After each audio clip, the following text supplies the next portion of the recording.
wabarakatuh. Di sini saya akan mempresentasikan buku fiksi dan non-fiksi. Nama saya Hamka Al-Abiu dari kelas 11 IPS 1. Buku yang saya baca adalah yang pertama fiksi My Name is Luka dan kedua fiksi Bad Girl versus Ketua OSIS. Buku fiksi My Name is Luka. 1. Identitas buku. Judul buku My Name is Luka. Nama penulisnya ialah Ginger Elsie Shelley. Penerbitnya adalah Laksana. Tahun penerbitnya adalah 2013. Jumlah halaman 405 halaman. 2. Ringkasan buku. Novel ini menceritakan seorang gadis yang bernama Luka yang berusia 11 tahun. Luka ini dari luar terlihat sangat manis dan menggemaskan seperti boneka dengan rambut pirang emasnya dan mata biru besarnya yang cantik dan juga gaun putih tanpa lengannya. Oliver Wood hanyalah anak biasa yang tinggal di sebuah kota kecil. Ia memiliki seorang teman yang imut dan polos, juga menyukai es krim vanila lavender. Luka namanya. Dan bersamaan dengan kedatangan Luka, kota kecil itu menjadi saksi serangkaian pembunuhan sadis. Mula-mula ada mayat yang ditemukan di dekat taman. Tubuhnya dimutilasi. Lalu mayat-mayat lain yang tak kalah mengenaskan dan akan membuat siapapun termasuk Anda pasti akan muntah saat melihatnya. Leopold Dell, detektif yang belum pernah menangani kasus sungguhan, dan Damita King, jurnalis cerewet yang menghalalkan segala cara untuk mendapatkan jejak sang pembunuh, yaitu Luka. Kisah ini dibuka dengan kejadian yang mengawali semua yang terjadi di buku ini. Saat ini, di hutan di sebuah kota kecil, Luka sedang mengejar-ngejar seorang pria bernama Jared McCluskey. Hingga akhirnya dia berhasil menangkap pria itu dan membunuhnya dan mutilasinya.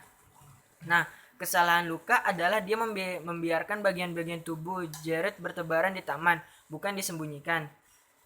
Jadilah seisi kota kecil itu heboh dan histeris. Luka pun meminta bantuan pada Logan Senos, cowok berusia 27 tahun yang merupakan pamannya sekaligus orang yang mencintai Luka. Mencintai dalam arti pria ke wanitanya, bukan sekedar mencari paman dan keponakan. Nah, Logan tuh murka banget pas Luka ngasih tahu kalau dia baru saja bunuh orang dan mayatnya dibiarkan gitu saja. Akhirnya, Logan pun membantu Luka menyusun rencana yang melibatkan Olive Wood, teman Luka yang juga tinggal di kota kecil itu, yang diam-diam naksir banget sama Luka dan keluarganya. Detektif abal-abal bernama Leopold Dell dan pacaran Alice Whitflower dan wartawan bawel bernama Damita King. Sampai akhirnya Logan ngasih tahu ke Alice Whitflower, cewek pertama yang benar-benar dicintai Logan. Ia pacarnya si detektif itu, soalnya siapa itu Luka. Dan kalau kalian pernah dengar ungkapkan kurang ajar, dasar anak setan. Nah, si Luka ini definisi dari anak setan yang sebenarnya. 3. Tujuan penulis. Membuat sang pembaca ikut masuk ke dalam cerita yang dimana kita seperti melihat kejadian yang sangat sadis dengan cara pembunuhan berantai. 4. Keunggulan. Keunggulannya adalah bahasa yang gak terlalu baku, kok seperti gaya terjemahan yang santai. Dalam novel ini juga tidak ada yang salah dalam penulisannya. Kelemahan buku ini yaitu cover buku yang tidak sesuai dengan ekspektasi dengan gambaran si tokohnya, yaitu Luka. Bahasanya tidak terlalu baku, mudah dipahami oleh si pembaca, dan tidak salah dalam penulisannya. 7. Simpulan atau penilaian. Pertama adalah novel My Name is Luka ini sangat recommended untuk kalian pencinta novel thriller fantasi. Kedua, bagus untuk semua kalangan pembaca. Yang kedua adalah buku fiksi Bad Girl versus Ketua OSIS. 1. Identitas buku. Judul buku Bad Girl versus Ketua OSIS. Penerbitnya adalah Intense. Tahun terbit 2006, jumlah buku 318 halaman. Ringkasan buku. Buku ini bercerita mengenai kisah dan kasih anak-anak di masa sekolah menengah atas. Berbagai cerita tentang masalah anak remaja di sekolah hingga romansa anak SMA masuk dalam cerita ini.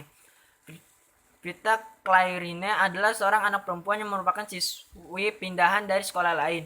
Vita si cewek bad girl, dia dikenal dengan cewek yang mempunyai kelakuan buruk. Dia dikeluarkan dari sekolahnya yang dulu karena suatu kasus yang setiap orang mendengarnya pasti kaget. Kasus tersebut diantaranya membuat kekacauan di kelas sekaligus suka mencari masalah dengan temannya. Dan kasus terakhir yang dibuat yaitu merokok di ruang kepala sekolah. Kasus ini jarang dilakukan oleh orang lain, bahkan tidak pernah sekalipun oleh bad boy. Namun seorang Vita Clairine dapat melakukan hal tersebut dengan santainya. Dan sekarang Vita Clairine sedang merasakan sekolah barunya yang membuat bosan. Dan suatu kejadian pula dia merokok di rooftop. Kemudian dia dihampiri oleh seorang cowok yang lumayan keren dengan tampang yang sinis. Cowok tersebut ternyata ketua OSIS di sekolah tersebut bernama Vito Bramantio. Singkat cerita, di saat Vita dan Vito mulai dekat, muncul sosok Vano yang membuat Vita tertarik. Sosok Vito dan sosok Vano itu sangat berbeda jauh karena yang satu serius dan disiplin, sedangkan yang satunya memiliki sifat yang hampir sama dengan sosok Vita. Namun hubungan Vita dan Vano tidak bertahan lama, dan saat itulah kesempatan baik untuk seorang Vito yang mendapatkan seorang Vita sang bad girl. Tujuan penulis, kita tidak boleh nakal atau melawan guru, apalagi untuk seorang wanita. 4. Keunggulannya. Yang pertama adalah cover bukunya sangat menarik pembaca. 2. Jalan ceritanya menarik. Dan ketiga, memberi kesan penasaran bagi pembaca. 5. Kelemahan. Setiap bab pada buku ini tidak ditamatkan atau digabungkan sehingga membuat bingung bagi pembaca.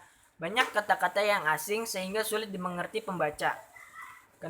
Bahasa. Banyak kata-kata yang asing sehingga sulit dimengerti pembaca. Banyak kata-kata yang kurang sopan sehingga buku ini kurang cocok dibaca oleh anak di bawah umur. Kesimpulan atau penilaian. Seharusnya buku ini bisa dinikmati oleh berbagai kalangan dan kurangi kata-kata yang kurang sopan. Terima kasih, kurang lebihnya mohon maaf. Wassalamualaikum warahmatullahi wabarakatuh.